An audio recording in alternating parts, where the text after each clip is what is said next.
next story is about the struggle between the natural world and the man-made one. Our Tinabeth Piña sat down with Ted Steinberg, author of Gotham Unbound. Greater New York's one of the most altered environments on the face of the earth. It's not an accident that Manhattan today is some 1,700 football fields larger than it was estimated to be back at the time that Henry Hudson came to visit in 1609. How did New York City become one of the most dramatically transformed pieces of land in the world?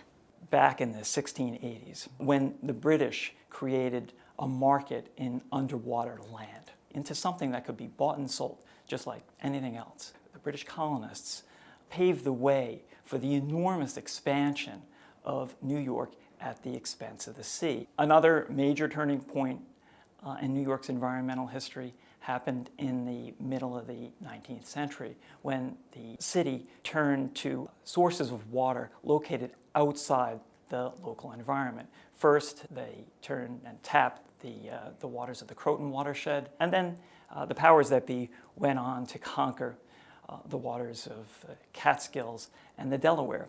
By turning to outside sources of water, one of the byproducts of this is that they could now pave over the natural features of the land with brooks, springs, ponds to supply the inhabitants of Manhattan with water.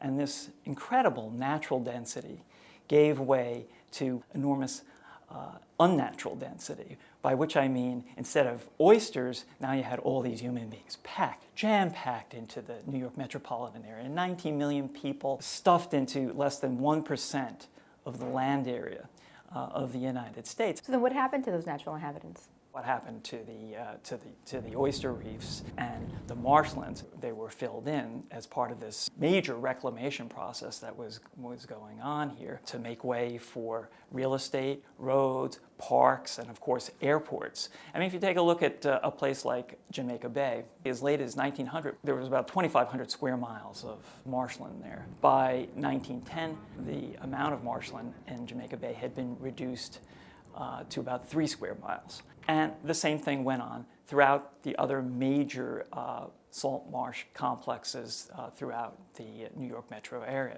The decision to transform the waterscape and landscape to accommodate 6% of the nation's entire population has had several serious implications for New York City.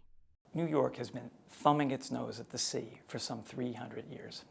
And now the city is confronted with global climate change, with the prospect of increasing sea level. The mid-range prediction is that by the middle of the 21st century, sea level around New York is going to increase anywhere from 11 to 21 inches. New York is on a collision course here with disaster, and in particular with respect to the issue of coastal flooding. Hurricane Sandy in 2012 was most certainly a wake-up call. According to the Federal Emergency Management Agency, some 400,000 New Yorkers living in the 100-year floodplain with a 1% risk of flood in any given year. That's more people living in the floodplain with the risk of being swamped than in any other city in the United States, including New Orleans. Do you think there's a chance or any possibility sometime in the future that Manhattan may go back to what it once was? Well, it already did. That's what happened during Hurricane Sandy.